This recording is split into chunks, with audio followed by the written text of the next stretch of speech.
ఓం శ్రీ స్వామి శరణం శరణమయ్యప్ప. అయ్యప్ప భక్తుల కోసం ఈ వీడియో చేస్తున్నాము. విషయం ఏమిటి అంటే, ఒక్కరోజు మాల వేసిన, 10 రోజులు మాల వేసిన, 20 రోజులు మాల వేసిన, అరమండలం కాలుమండలం అని మాల వేస్తూ ఇరుముడి చెల్లించి వెళ్తా ఉన్నారు స్వాములు. పూర్వకాలంలో సాంప్రదాయబద్ధంగా మండలం దీక్ష చేయాలి. 41 రోజు మాల వేసి 41 రోజు దీక్ష చేసి ఇరుముడి గట్టి ప్రయాణం చేస్తారు స్వాములు శబరిమలకి. ఆ 41 రోజు ఎందుకు చేస్తున్నాను అంటే, ఒక్క నిమిషం దేవుడిని తలుచుకొని మాల వేసి ఇరుముడి గట్టి వెళ్ళిన వాళ్ళు కూడా పాపం వర్తించదు, పుణ్యమే వస్తాయి. ఎందుకంటే మిగిలిన వాళ్ళు అది కూడా చేయడం లేదు కదా. ఆ ఒక్క నిమిషం కూడా దేవుడిని తలుచుకునే సౌకర్యం కూడా వాళ్ళకి లేదు. వాళ్ళ సంసారంలో నిమగ్నులై వెళ్తానే ఉంటారు. వాళ్ళకంటే ఈయన మేలు కదా. ఈ ఒక్కరోజు మాల వేసి ఇరుముడి కట్టి వెళ్ళే వాళ్ళు కూడా పుణ్యమే చేస్తున్నారు, పాపం కాదు అది. దానికి ఏమిటి లోపం అంటే, ఆ పుణ్యం సమకూర్చడానికి, పుణ్యం పొందడానికి, మూట కట్టుకోవడానికి మన దగ్గర పుణ్యాలే లేదు. అదే మాల వేసి 41 రోజు దీక్ష చేస్తున్నప్పుడు చేసే ప్రవృత్తుల్లో మార్పులు వస్తాయి, చెప్పే మాటల్లో మంచితనం వస్తుంది, చేసే ప్రవృత్తిలో మంచితనం ఉంటుంది. ఆ దేవుడిని తలుచుకుని కొద్దిసేపు అయినా శరణాలు చెప్తూ, దేవుడి కార్యక్రమాలు గుళ్ళో తిరుగుతూ శరణాలు చెప్తూ భజనలు చేస్తూ ఏదో కొంత పుణ్యం మనకు వస్తుంది.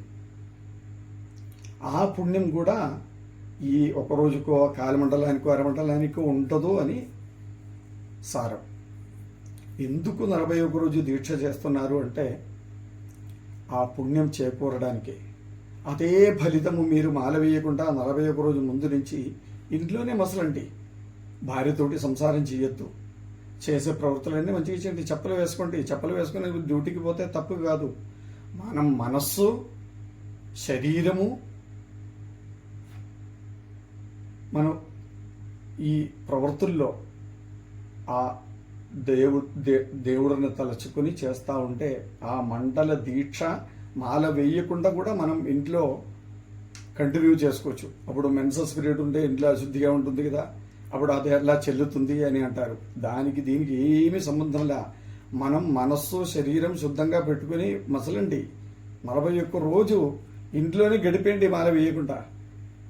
అలాగే 41 రోజు దాటిన తర్వాత ఆ సివిల్ డ్రెస్సులోనే ఒక నెయ్యి, 1 కేజీ నెయ్యి తీసుకుని శబరిమలకి వెళ్ళి ఆ భగవంతుడికి అభిషేకం చేయించుకుని రండి. ఈ మండల దీక్ష చేసిన ఆ ఫలితం మీకు మాల వేయకుండా మీకు కలుగుతుంది.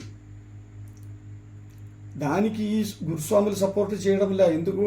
ఆదాయం తగ్గిపోతుంది. ఇట్లాంటి విషయాలు భక్తులకి చెప్పేదంటే ఎవరు మాల వేయరు. అందరూ ఇంట్లోనే మసులుకొని నెయ్యి ఎత్తుకుని పోయి అభిషేకం చేయించుకుంటే ఇంకా ఇరుముడి కట్టిపోయే వాళ్ళు ఎవరు ఉంటారు అని, మనకు ఆదాయం ఎలా వస్తాయని ఈ గురుస్వాములు ఇలాంటి విషయాలు ఎవరికి చెప్పరు. కానీ ఒక విషయం మాత్రం, మాల వేయకుండా 41 రోజు భక్తిపరంగా స్వామిని తలుచుకొని చేసే ప్రవృత్తులన్నీ మంచి మాటలు చెప్తూ, మంచి ప్రవృత్తులు చేస్తూ, ఇంట్లో ఏదో కొద్దిగా జపం చేస్తూ రోజు స్వామిని దైవీగమై స్వామిని తలుచుకొని చేస్తూ ఉంటే దాని ఫలితమే ఈ 41 రోజు చేసే వ్రతంలో చేసే పుణ్యం కూడా. ఈ మాల వేసిన స్వాములు ఏం చేస్తున్నారు ఇప్పుడు? పెళ్ళాని అంతా వెనకాల ఎక్కించుకుని గుళ్ళు గోపురాలు తిరుగుతున్నారు. కఠిన బ్రహ్మచర్య తల్పరుడు అని అయ్యప్పకి ఒక పేరే ఉంది. కఠిన బ్రహ్మచర్య తల్పర్యం అంటే ఏంటి? తల్పరుడు అంటే ఏంటి? భార్య శరీరం ముట్టుకోగరాదు. మాల వేసినప్పటి నుంచి టచ్ అవ్వకూడదు మనకి. అదంతా వదిలేసి వెనకాల పెళ్ళాన్ని ఎక్కించుకుని గుళ్ళు గోపురాలు తిరుగుతూ ఉంటే దానికి అర్థం ఏమిటి? ఎక్కడికి వెళ్ళిపోయింది ఈ దీక్షా తత్వం? అంత గురుస్వాముల వల్లే, గురుస్వాములు రాంగ్ అడ్వైస్ వల్లే ఈ కార్యక్రమాలు ఇంతవరకు వచ్చినాయి. శరీరం తప్పు చెయ్యకర్లా, మనస్సు తప్పు చేస్తే సాలదా ఏంటి? పూర్వకాలంలో మాల వేసిన స్వాములు అసలు ఇంటికే పోరు. గుళ్ళో గోపురాల్లో అక్కడ ఏదో ఒక భజన మండపం తయారు చేసుకుని అక్కడే జపం భజనలు చేసుకుని అక్కడే తింటూ అక్కడి నుంచే పనికి పోతూ అక్కడికే వచ్చి మళ్ళీ ఇరుముడి కట్టుకుని అక్కడి నుంచి ఎలా బయలుదేరి వెళ్ళిపోతారు. అంత పద్ధతిగా ఉండేది పూర్వకాలంలో. ఇప్పుడు అదంతా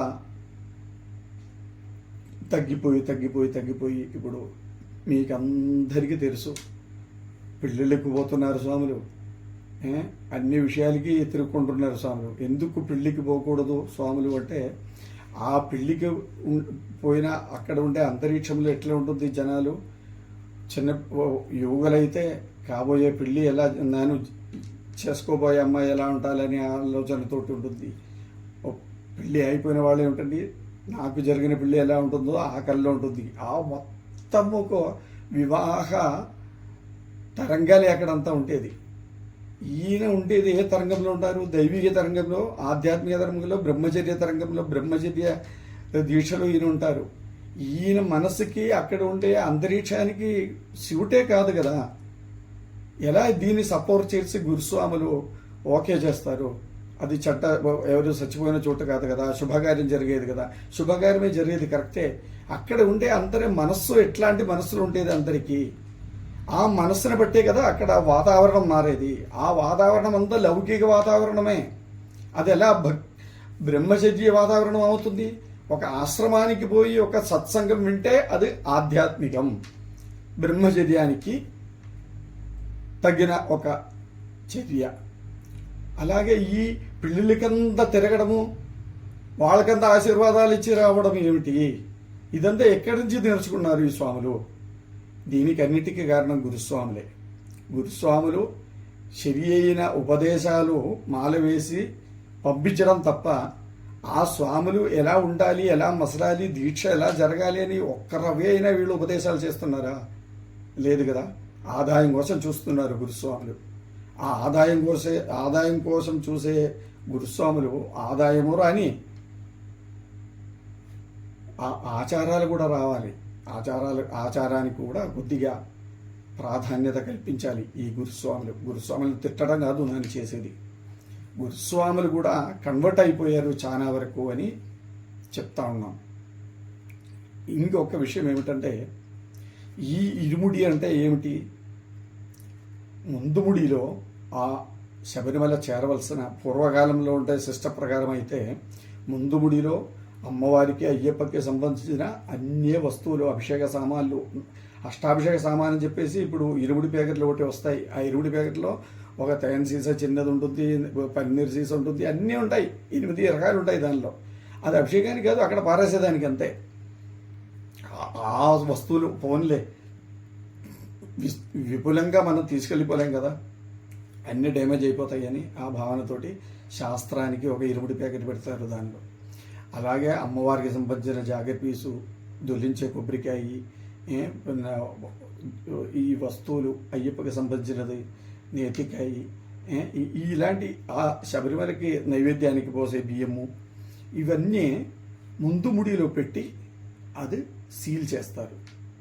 వెనకాల ముడిలో ఏం చేస్తారంటే, దారి పొడవున తినడానికి దోసకాయ, చింతపండు, ఉప్పు, పప్పు, బియ్యము ఇలాంటిదన్నీ మూట కట్టేసి వెనకాల ముడి ఊరికే పెడతారు. అది దారి పొడవున ఇరుమేల నుంచి నడుచుకుపోయే స్వాములు మండలం దీక్ష చేసేసి డిసెంబర్ లాస్ట్ వీక్లో వాళ్ళు బయలుదేరుతారు.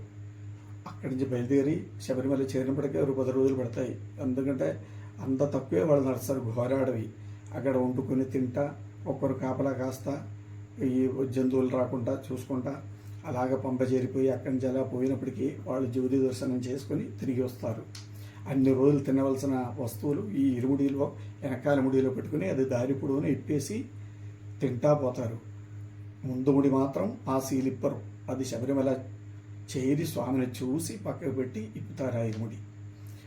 ఇది చెప్పేది ఏమిటంటే, ముఖ్యంగా ముందు ముడిలో పుణ్యం, వెనకాల ముడిలో పాపం. పాపం అంటే మనం భుజించేది భిక్ష. అది ఏమిటంటే ముఖ్యంగా ఈ భిక్ష వచ్చేసి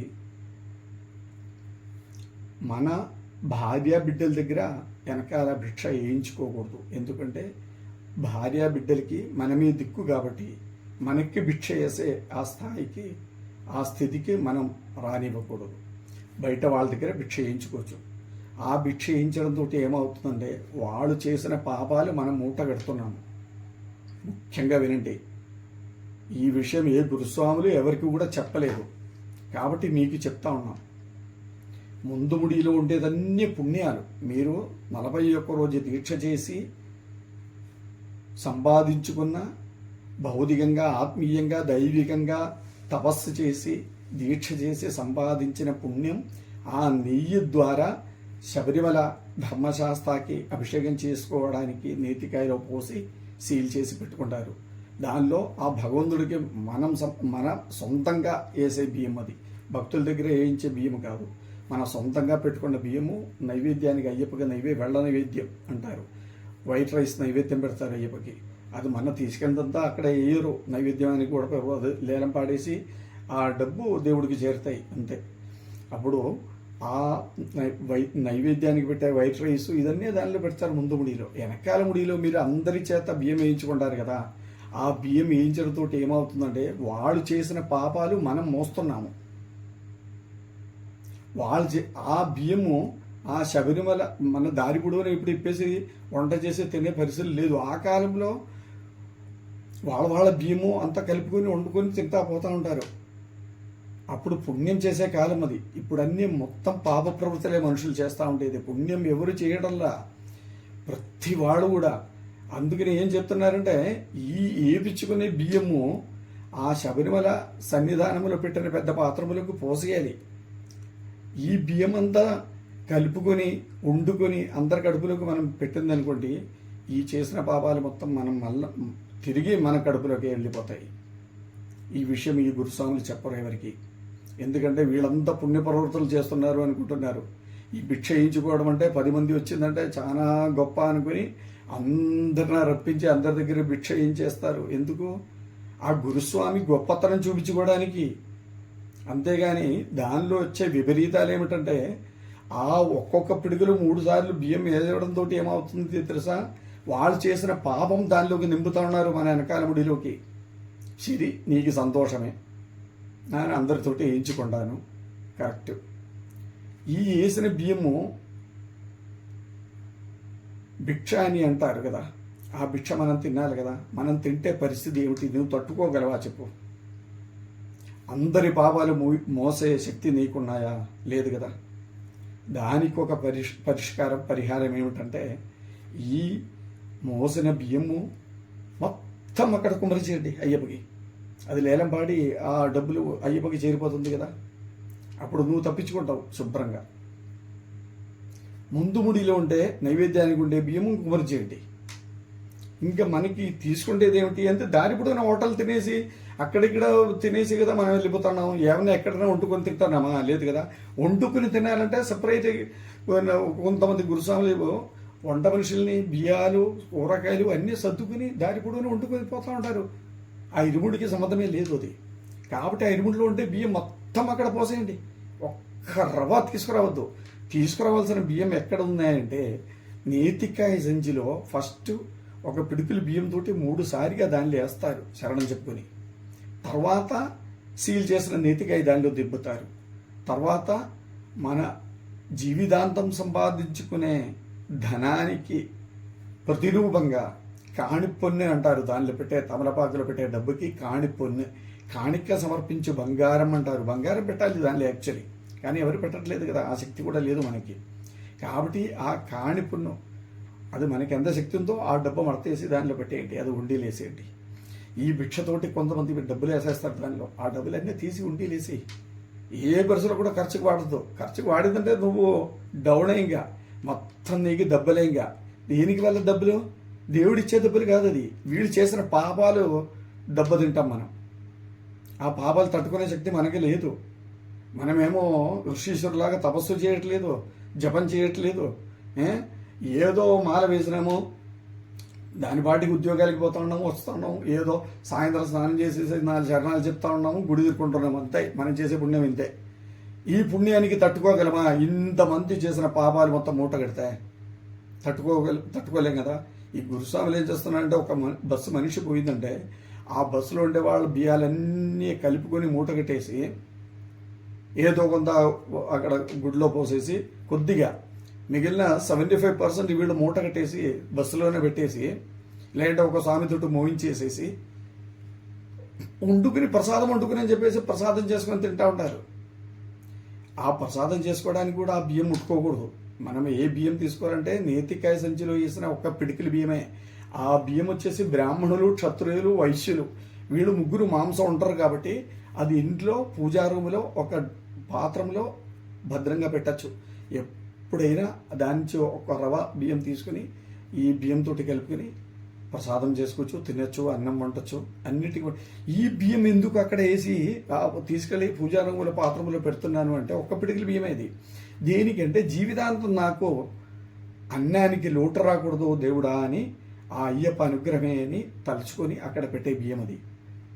అది మాంసం వండే వాళ్ళు ఏం చేయాలంటే సంవత్సరానికి 5-6 పండగలు వస్తాయి. ఆ పండగ రోజులు వీళ్ళు మాంసాహారాలే తిన్నారు కాబట్టి ఆ రోజు ఆ పూజా రూములో ఉంటే ఇరుముడిలో తెచ్చిన ఆ నేతికాయ సంచిలో తెచ్చిన బియ్యం ఒక్క రవ తీసుకుని ఆ వండుకునే బియ్యంలోకి వేసేసి ఆ రోజు భోజనం చేసుకోవచ్చు. అలాగే ఆ బియ్యం అట్లే ఉండని ఎన్ని పండుగలు ఉన్నా అన్ని పండుగలు కొద్ది కొద్దిగా వేసుకొని తినేయండి. అంతేగాని ఆ ఒక్క పిడికులు బియ్యమే మన ఇంటికి రావాలి. శబరిమల నుంచి రిటర్న్ వచ్చినప్పుడు ఆ బియ్యం మొత్తం అక్కడ పోసేయాలి. దేనికోసమో మిగిలిన వాళ్ళు 100 మంది 50 మంది దగ్గర భిక్ష వేయించుకుని వాళ్ళ పాపాలన్నీ మూట కట్టుకుని మనం పోతా ఉంటే ఆ బియ్యం తినేసిందంటే ఆ పాపాలన్నీ మన కడుపులోకే పోయేది. వీళ్ళకంతా పంచడమే మళ్ళా. అది తప్పించుకోవాలంటే ఒకే ఒక మార్గము, ఈ ఇరుముడిలో ముందు ముడిలో వెనకాల ముడిలో ఉంటే బియ్యాలు మొత్తం కలిపి అక్కడ పోసేయండి. నేతికాయ సంచిలో ఉంటే ఒక పిడికిలు బియ్యం మాత్రం రిటర్న్ రావాలి. అభిషేకం చేసిన నెయ్యి, ఒకవేళ అభిషేకం టైంకి మనం పోలేదు కూడా అంటే అక్కడ అభిషేకం చేసిన నెయ్యి అమ్ముతూ ఉంటారు. ఆ నెయ్యి ఒక ప్యాకెట్ తీసుకుని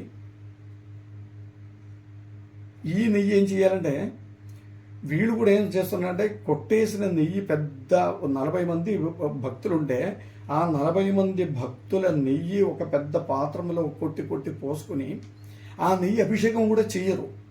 అభిషేకం చేయకుండా ఏం చేస్తారంటే ఆ పక్కన ఉండే 100 రూపాయల ప్యాకెట్ తీసుకుని ఈ పాత్రలోకి పోసేసి కలుపుకుని అందరికి పంచేస్తారు. కానీ అది చెయ్యరాదు. మనం చేసిన దీక్ష భగవంతుడికి చేరాలంటే అభిషేకం లేదు అంటే ఒకే ఒక మార్గం ఉంది. ఏమిటి అది? గీ బ్యాంక్ అని నేతికాయ కొట్టేదానికి ఒక సెక్షన్ పెట్టినారు శబరిమల, గీ బ్యాంక్. అక్కడ నేతికాయ అక్కడ తీసుకెళ్ళిపోయి అక్కడ కొట్టేయండి, లేదంటే కొట్టిన నెయ్యి తీసుకెళ్ళిపోయి దానిలో పోసేయండి. మనం ఆ నెయ్యి పూర్తిగా పోసేయాల్సింది అక్కడ. దానిలో ఒక్క రవ వెనక్కి వచ్చేసింది అనుకోండి, అది ప్రసాదం కాదు, అది దేవుడికి అభిషేకం కూడా చేయలేదు. కాబట్టి మనం చేసిన ఈ ఫలితం అంతా రిటర్న్ అయిపోతుంది, దేవుడికి చేరదు. గీ బ్యాంకులో పోస్తే ఎలా చేరుతుంది అయ్యప్పకి అని అంటే ఆ గీ బ్యాంకులో పోసిన నెయ్యి మొత్తం లేలం పాడేస్తారు. లేలం పాడుతూ ఆ పోసిన నెయ్యిలో కొంత భాగం ప్రసాదానికి అరవణకు వాడుతూ అట్లా అది యూజ్ చేస్తారు. యూజ్ చేయరు, ఎంత కొద్దిగా యూజ్ చేస్తారు. కొన్ని డ్రమ్ములు వచ్చేస్తాయి కదా, కొన్ని లక్షల మంది నెతికాయ కొట్టి వదిలేస్తున్నారు కదా నెయ్యి. ఆ నెయ్యి ఏం చేస్తారంటే కొన్ని లక్షలకి కోట్లకి లేలం పాడేస్తారు సన్నిధానం. అప్పుడు ఆ డబ్బు సన్నిధానానికి దేవుడికి చేరుతుంది అనే సంకల్పంతో ఈ కొట్టేసిన నెయ్యి పూర్తిగా అక్కడ వదిలేయాలి. అభిషేకం లేని పక్షంలో అభిషేకం నెయ్యి బయట అమ్ముతూ ఉంటారు కౌంటర్లో, అక్కడ తీసుకోవచ్చు. లేదు గీ ఎక్స్చేంజ్ అని ఇంకొక కౌంటర్ ఉన్నాయి, కొత్తగా మొదలుపెట్టినారు. ఆ కౌంటర్లో మన నెయ్యి అక్కడ ఇచ్చి అభిషేకం నెయ్యి తీసుకోవచ్చు. దానికి ఏమైనా డబ్బులు కట్టాలంటే కట్టేయండి. అప్పుడు కూడా మన నెయ్యి అయ్యప్పకి చేరినట్టే లెక్క. రెండో ఛాన్స్ ఇప్పుడు ఉంది ఆ ఛాన్స్, అప్పుడు ముందు కాలంలో లేదు అది. ఇప్పుడు గీ ఎక్స్చేంజ్ అని ఒక సెక్షన్ పెట్టినారు. దానికి మనకి ఎంతో సంతోషపడాలి. ఎందుకంటే ఈ నెయ్యి మొత్తం అక్కడ పోసేదానికంటే ఈ నెయ్యి వాళ్ళకి అప్పచెప్పేసి వాళ్ళు ఇచ్చిన నెయ్యి తీసుకొచ్చు కదా అభిషేకం నెయ్యి అని. అది అభిషేకం చేసిందో లేదో అని అసలు క్వశ్చనే పెట్టకర్లా. అక్కడ వాళ్ళు ఆ పాపపుణ్యాలనే వాళ్ళది అంతే. అభిషేకం నెయ్యి ఇస్తున్నారు అని ఆ సంకల్పంతో ఆ నెయ్యి తీసుకుని, యాక్చువల్లీ అక్కడ నెయ్యి అమ్ముతూ ఉండేదానిలో కొద్దిగా అయినా అభిషేకం నెయ్యి పోస్తారు 100%. కాబట్టి అది అభిషేకం నెయ్యే లెక్క. ఆ విషయం నెయ్యి ఈ ఎక్స్చేంజ్లో మన నెయ్యి వాళ్ళకి ఇచ్చి వాళ్ళ నెయ్యి మనం తీసుకోవాలి. దానికి డబ్బు కట్టాలంటే కట్టేసి తీసుకోండి. అలాగే ఆ నెయ్యి తీసుకుని ఇంటికి వచ్చి మనం ఇరుముడి నేతికాయ సంచులో తెచ్చిన ఒక పిడికిలు బియ్యం పూజా రూములో పెట్టి దానిలో ఒక మెతుకులు ఈ ఇంటి దగ్గర నుంచి తీసుకున్న బియ్యంలో కలుపుకొని ఈ నెయ్యి పోసి బెల్లం వేసి ప్రసాదం చేసి అందరికీ ఇచ్చేయండి. దేవుడికి పెట్టకూడదు. ఎందుకు? అభిషేకం చేసిన నెయ్యి దానిలో కలిసిందంటే అది దేవుడు నైవేద్యానికి పనికిరాదు. ఒకసారి ఆ దేవుడికి సమర్పణ జరిగినాయి కాబట్టి అది దేవుడికి పెట్టి నైవేద్యం పెట్టి వీళ్ళు విరమణ చేస్తారు. మాల విరమణం, దీక్షా విరమణం. అది తప్పది. గురుస్వాముల రాంగ్ అడ్వైస్ అది. ఏ పరిసరం కూడా అభిషేకం చేసిన నెయ్యి కలిపిన ప్రసాదము దేవుడికి పెట్టరాదు. మన వరకే అది. అందరికీ పంచేయండి, అందరూ తినేయండి. అంతేగాని దాన్ని మాత్రం అక్కడ ఆ ఫోటోలు అంతా పెట్టి పూజ చేసే ఆ అంబలంలో ఆ దీక్షామందిరంలో మళ్ళీ ఈ రిటర్న్ వచ్చినాక నెయ్యి కలిపిపోయి ప్రసాదం చేసిన ప్రసాదం అక్కడ దేవుడికి పెట్టకుండా మనం తీసుకోవాలి. అంతవరకే. ఆ దేవుడికి ఏమైనా పూజలు పురస్కారాలు చేయాలంటే చేసి, స్వామి ఇంక వచ్చే సంవత్సరం పిలుస్తున్నప్పుడు రాండి స్వామి, ఈసారి సెలవులు ఇవ్వండి అని చెప్పి ఆయనకి సెలవులు చెప్పాలి. సెలవు చెప్పేసి ఆయన్ని పంపించేసేసి అదంతా శుభ్రం చేసి మళ్ళీ వచ్చి మాల విసర్జన చేసుకోవాలి. అంబలం పెట్టేదానికి ఎలాగా ఒక స్వామికి అర్హత మాల, దీక్షావస్త్రం. ఆ దీక్షావస్త్రం మాల లేకుండా రిటర్న్ వచ్చేసి అక్కడ పూజ ఆ పూలు ఇదంతా తీసేదానికి కూడా హక్కు లేదు. ఎవరో ఒకరు దానికోసం మాల్లోనే ఉండాలి. అది కాకుండా ఈ రావడంతోటే కాణిపాకం గుండు కొట్టడం, లేదంటే తిరుపతి పోయి ఆ బట్టలతోటే గుండు కొట్టడం చేస్తున్నారు స్వామిని. చాలా తప్పది. దీక్షావస్త్రం తీసి సివిల్ డ్రెస్ వేసుకున్నాక నువ్వు గుండు కొట్టండి, తప్పులేదు. మాల తీసినాక దీక్షావస్త్రంలో ఉండి గుండు కొట్టి ఆ గుంటుతోటి రావడం ఏమిటి? అది చాలా పొరపడది. ఇలాంటి కొన్ని విషయాలు గురుస్వాముల రాంగ్ అడ్వైస్ల వల్లే జరుగుతూ ఉన్నాయి. ఏ పరిస్థితులు కూడా మాల తీసిందంటే దీక్షావస్త్రం వేసే హక్కే లేదు స్వాములకి. సరే, దీక్షావస్త్రం లేకుండా ఇంటికి రాలేం కదా, ఆ దీక్షావస్త్రంలోనే ఇంటికి రండి.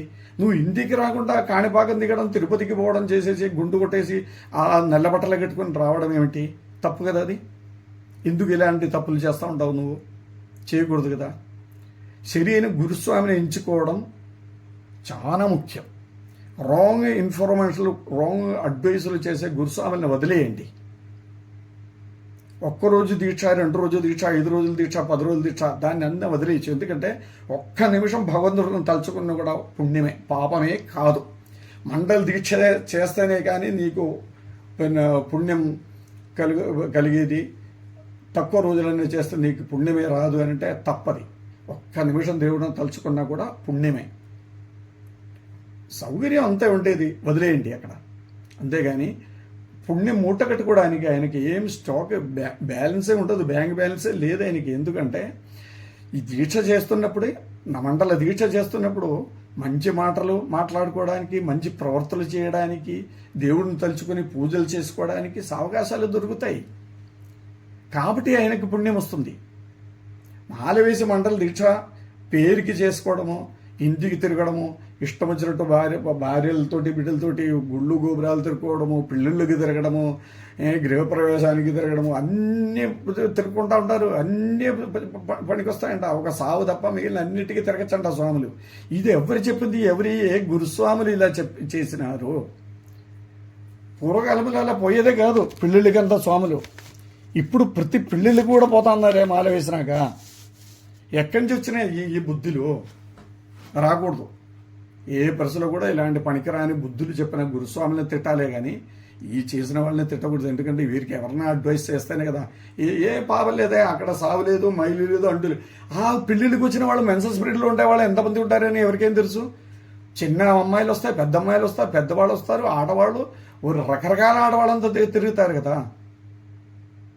అక్కడ మెన్సస్ పీరియడ్లో ఉండే వాళ్ళు ఏమైనా ఎంటర్ అయిందా లేదా అని మనకి ఏమైనా దివ్యజ్ఞానాలు ఉన్నాయా? లేదు కదా. ఈ పోయే వ్యక్తి గొప్ప చూపించుకోవడానికి ఆ పిల్లలకంతా తిరగడం దేనికి? తప్పది. ఏ పరిస్థితులు కూడా దాన్ని న్యాయీకరించడానికే లేదు. పిల్లలకు తిరగకూడదు, ఏ కార్యక్రమాలకు తిరగకూడదు మాల వేసిన స్వాములు. ఒక భజనలు తప్ప.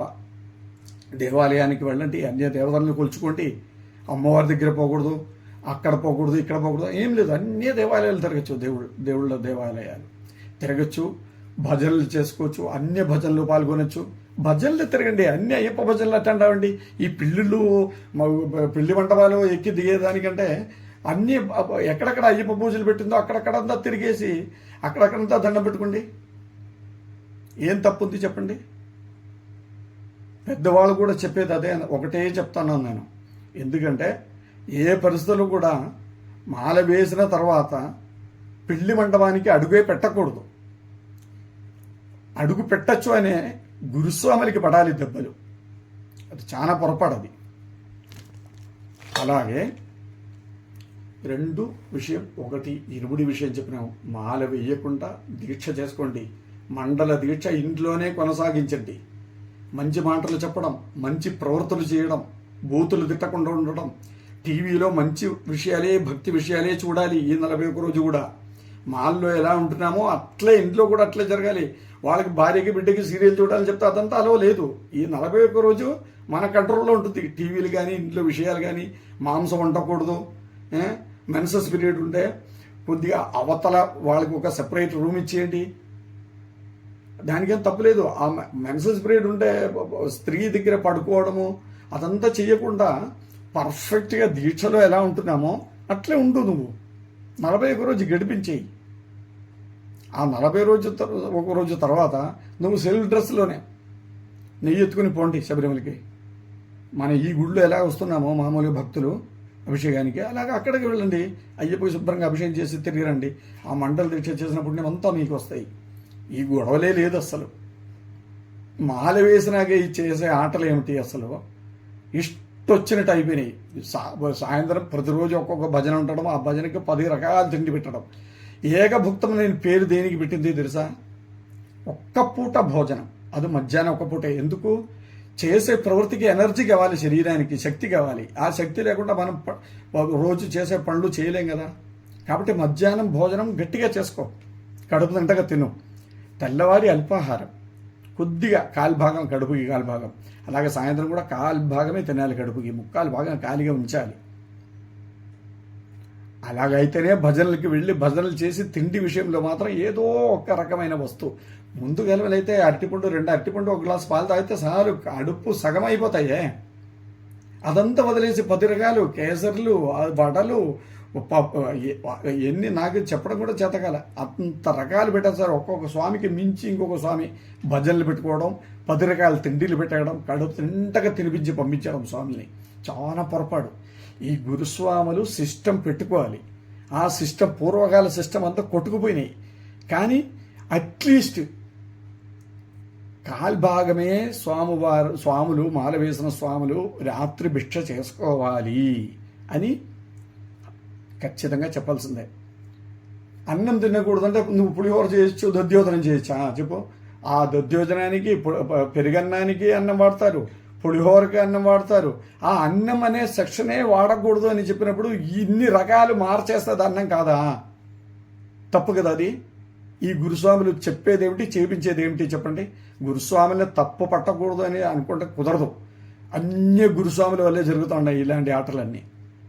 అల్పాహారం, ఒక 2 ఇడ్లీ, ఒక అరటిపండు, 1 గ్లాస్ పాలు పెట్టేయండి భజనలకి. అలా నిర్ణయం చేసుకోండి. ఏదో ఒక ఐటెం పెట్టండి. 2 పూరీలు, ఒక పక్కన కేసరి, ఒక పక్కన ఉప్మా, ఒక పక్కన పులిహోర, ఒక పక్కన పెరుగన్నము, ఒక పక్కన వెజిటబుల్ రైసు, ఒక పక్కన సాంబారు, ఒక పక్కన కుర్మా. ఎన్ని రకాలు స్వామి ఇదన్నీ అయ్యప్ప దీక్షలో ఉన్నాయా చెప్పు? ఇదన్నీ మన గురుస్వాములు మార్చిన శిష్టాలే. ఒక భజన పెట్టుకుంటే వాడికంటే మించి నేను చెయ్యాలి. నువ్వు అంబల పూజ అంత గంభీరంగా చెయ్యి, 1,00,000 మందిని పిలిపించి 1,00,000 మందితోటి భజనలు చెయ్యి, 100 మంది కన్నిస్వాములను కూర్చోబెట్టి కన్ని పూజ చెయ్యి. తప్పెక్కడ ఉంది? తప్పే లేదు దానిలో. భిక్ష విషయంలో తప్పు. అలాగా అర్ధరాత్రి దాటితే దాన్ని సద్ది అంటారు, తిండి వస్తువులు, తినే వస్తువులు. అది స్వాములు తినకూడదు. 12:30 దాటిందంటే ఆ తిండి వస్తువులు మొత్తం వేస్టే. ఈ అయ్యప్ప భక్తులకి ఎవరికి పెట్టకూడదు. ఈ స్వాములు ఏం చేస్తారు? భజనలు పాడుకుని ఒక్కరికి మించుకుని ఒక్కరు పాడుకుని 12కి నిలిపేస్తారు. ఎవరెవరాసనం పడి పూజ పాటు అదంతా పాడి 12కి నిలిపేస్తారు. ఈ 12కి భోజనం స్టార్ట్ చేస్తే ఎక్కడ ఈ 500 మందికి తిండి సప్లై అవుతుంది, తినగలుగుతుంది చెప్పండి? 11 గంటకంతా నిలిపేసి 1.5 గంట ఫ్రీగా ఇవ్వాలి తినడానికి వాళ్ళకి. ఆ 1.5 గంట తినడానికి ఇచ్చినప్పుడు సింపుల్గా తిండి కూడా పెట్టేయండి వాళ్ళకి, తప్పలేదు. కడుపు నిండగా పెట్టద్దు, రాత్రి కడుపు నిండగా తినకూడదు. సివిల్ వాళ్ళు తిన్నని, మాల వేసిన అయ్యప్ప భక్తులు మాత్రం కడుపులో భాగమే తినాలి. కడుపు నిండగా తిండి పెట్టేస్తేనే నాకు ఆశీర్వాదం వచ్చేది, అయ్యప్ప స్వాముల ఆశీర్వాదం వచ్చేది అని భజన పెట్టే స్వాములు కూడా అనుకోకూడదు. ఎందుకంటే అది పాపమేది. కడుపు నిండగా తిండి ఎప్పుడు పెట్టాలని నువ్వు కోరుతున్నావో, నువ్వు మధ్యాహ్నం భిక్ష పెట్టండి అందరు స్వాములను పిలిపించి, కడుపు నిండగా పెట్టి పంపించు. నువ్వు అన్ని రకాలు 20 రకాలు పెట్టుకో, 10 రకాలు 20 రకాలకు పెట్టుకో నువ్వు భోజనాలు. చాలా గొప్ప పుణ్యం అది. కానీ అయ్యప్ప పూజ సాయంత్రం భజనకి పెట్టిన భిక్ష భాగమే, 2 అరటిపండు 1 గ్లాస్ పాలు చాలు. అలాగే 2 వడ 1 గ్లాస్ పాలు, లేదా 2 ఇడ్లీ 1 గ్లాస్ పాలు, లేదంటే 1 గరిటి ఉప్మా 1 అరటిపండు 1 గ్లాస్ పాలు, ఇలా పెట్టి అలవాటు చేయాలి స్వాములకి. నువ్వు పుణ్యం కావాలి నాకు, 10 మంది స్వామిని పిలిపించి వాళ్ళు కడుపు తింటగా తిండి పెట్టేస్తే వాళ్ళు సంతోషంగా ఆశీర్వదిస్తారు అని. కరెక్టే, నువ్వు బాగా తిండి పెడితే వాళ్ళకి తృప్తి కాదు అనే విషయం నాకు తెలుసు, మీకు తెలుసు. అప్పుడు ఏం చేయాలి? ఆ అంబలం పూజ చేసే వ్యక్తిది ముందే అడ్వర్టైజ్మెంట్ చేయాలి. మధ్యాహ్నం భిక్ష ఈ అంబలం పూజ చేసే చోటులో జరుగుతుంది స్వాములకి చెప్పి, ఆ మధ్యాహ్నానికి వచ్చే స్వాములు అంతా పిలిపించి భిక్ష పెట్టేయండి వచ్చిన వాళ్ళకంతా. కడుపు నిండగా పెట్టు, నీకు శక్తి ఎంతో శక్తికి అనుసారంగా బీభత్సంగా పెట్టు. ఫుల్గా తినేసి శుభ్రంగా సంతోషంగా ఆశీర్వదిస్తారు స్వాములు. కానీ భజనలో మాత్రం మీరు కడుపు నిండగా తిండి పెట్టే క్వశ్చనే లేదు. దాన్ని ఫస్ట్ ఎత్తాలి. గురుస్వాములు మారాలి, గురుస్వాముల శిష్టాలు మారాలి 100%. ఈ గురుస్వాముల వల్లే ఇదన్నీ జరుగుతూ ఉండేది. గురుస్వామి ఖచ్చితంగా ఇదే పెట్టాలి, ఇదే జరగాలి అని చెప్పేస్తే అక్కడ వరకుతోటి అది ఆగిపోతుంది. శుభ్రంగా ఒక మంచి సిస్టమ్ మొదలవుతుంది. ఇలాంటి కొన్ని విషయాలు సమయం ఉన్నప్పుడు చెప్తాను. ఓం శ్రీ స్వామియే శరణం, శరణమయ్యప్ప.